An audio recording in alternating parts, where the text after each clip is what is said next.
All right, so practice test number 2.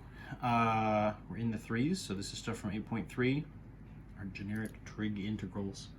We're doing, so parts C and D here are combinations of tangent and secant.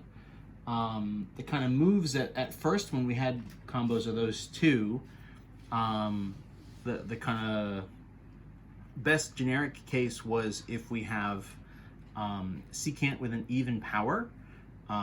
We don't. This is secant with an odd power. So the second best is if both secant and tangent are odd. So that's what we have here. What you want then is, kind of our goal here is to have a bunch of tangents. Or no, my bad. The goal is to have a bunch of secants times kind of one each secant tangent. So what you want is kind of one secant and one tangent out on the end, and you want the rest of them to be secants. So what that means for us here, I'm essentially just going to borrow and kind of split up. So I'm going to take one secant, I've got it, and then one tangent. So if I sort of take away one from the tangents, that's going to take me from tangent cubed to tangent squared. So times this kind of combination, secant x, tangent x. Now, what's the significance of secant x, tangent x? Well, of course, secant times tangent is the derivative for secant of x. So the goal, right, is to have the secant to the however much times kind of its derivative, secant times tangent. We're kind of halfway there, right? We have, secant tangent here on the end, but then instead of secants, what I have here is a tangent squared. So what I need to do is convert that tangent squared into secants, and so we'll use, a variation on our Pythagorean identity. So tangent squared, right? Tangent and secant have sort of a Pythagorean relationship to each other, and the way it goes is tangent squared is secant squared minus 1. So what I'm going to do then is do the integral, secant squared x minus 1, right, times secant tangent.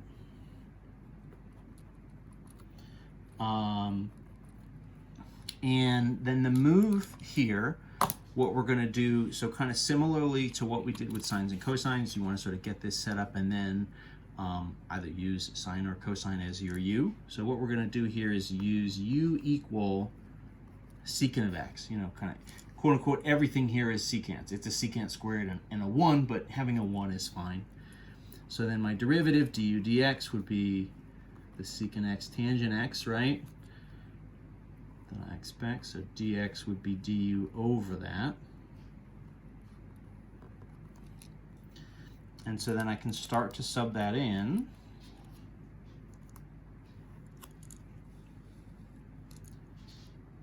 And I'll use u, of course, right?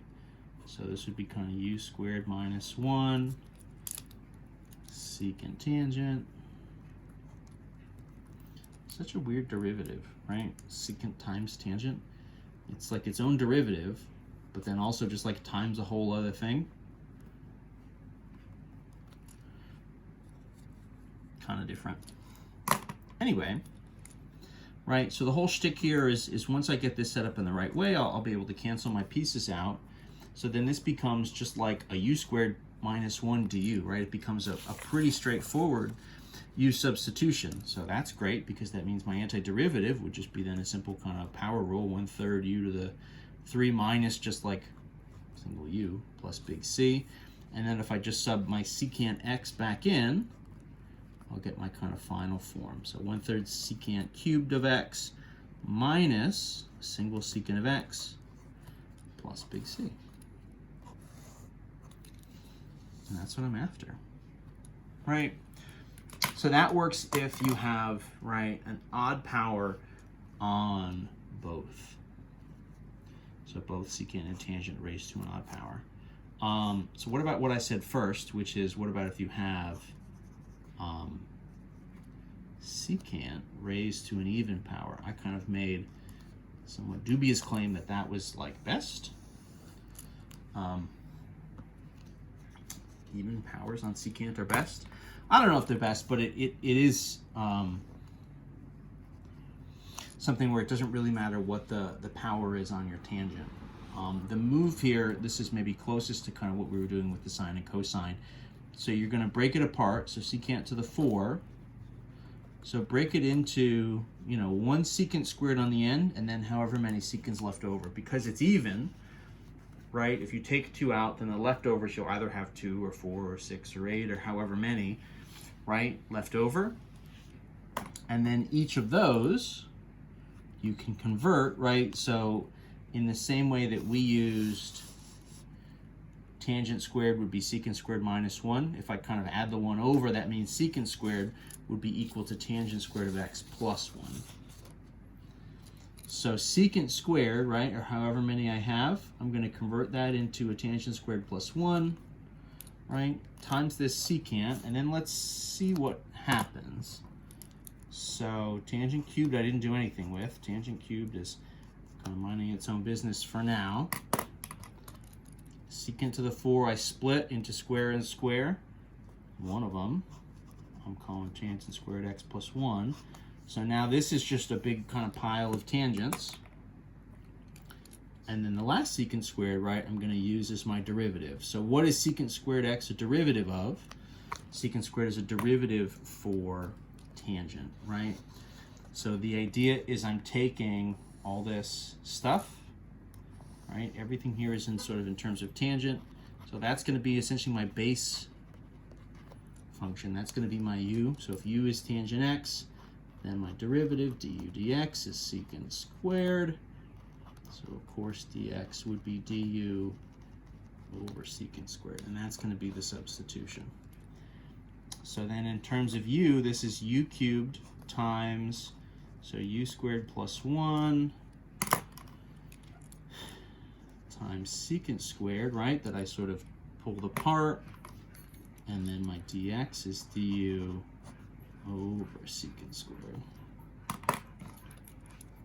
So the secant squareds will cancel each other out. If I distribute, this is kind of u to the 5 plus u cubed du. So that's just nice power rule stuff. Sophie doing all right? Sophie the dog coming in, feeling the heat a little bit. Don't mind the panting in the background. She does have plenty of water. She just has a, she's just got a fur coat in the summertime, so it gets toasty. So 1/6 u to the 6 plus 1/4 u to the 4 plus big C, right? Just our usual stuff, and then the u here was tangent, right? My kind of base value here was tangent. So 1/6 tangent to the 6 of x plus 1/4 tangent to the 4 of x, and that's that.